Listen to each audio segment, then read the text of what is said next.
Haleluya.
Regai nditaure ndichinoserera rufaro mamori.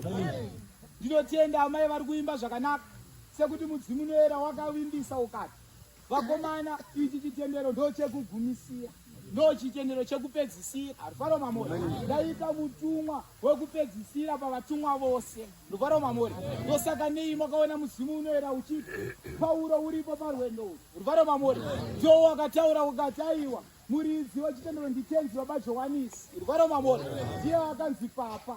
Ndosaka nei mudzimu unoera wakapinda muguruve. Ndosaka nei ko mudzimu unoera wakati aiwa vakomana handeima nevanji rufaro mamori. Uyu mudzimu unoera waida dada uchiperekera uchiti vese vava nebasa rangu vekunyenyedzi nomwe ndinovada rufaro mamori.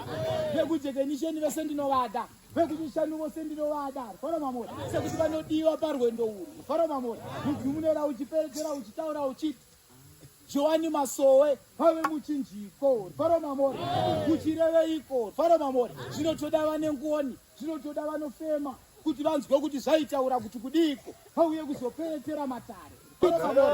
Sevanoenda vakagara sevanoenda vakagara sevanoenda vakagara sevanoenda vakagara sevanoenda vakagara sevanoenda vakagara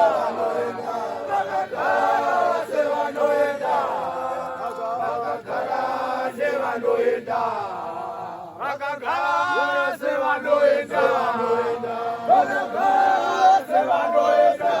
vakagara sevanoenda vakagara sevanoenda vakagara sevanoenda vakagara sevanoenda vakagara sevanoenda vakagara sevanoenda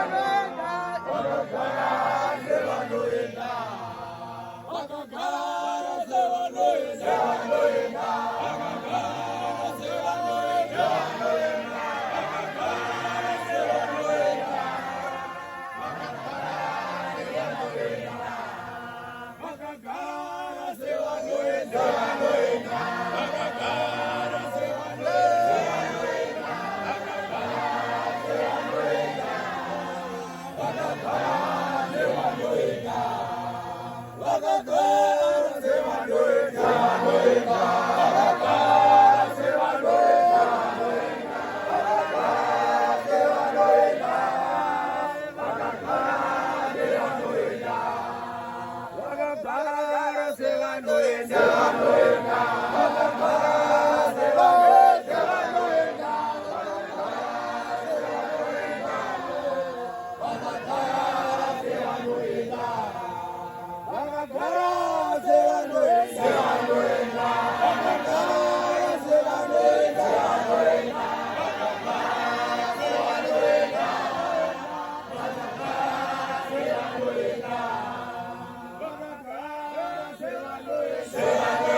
sevanoenda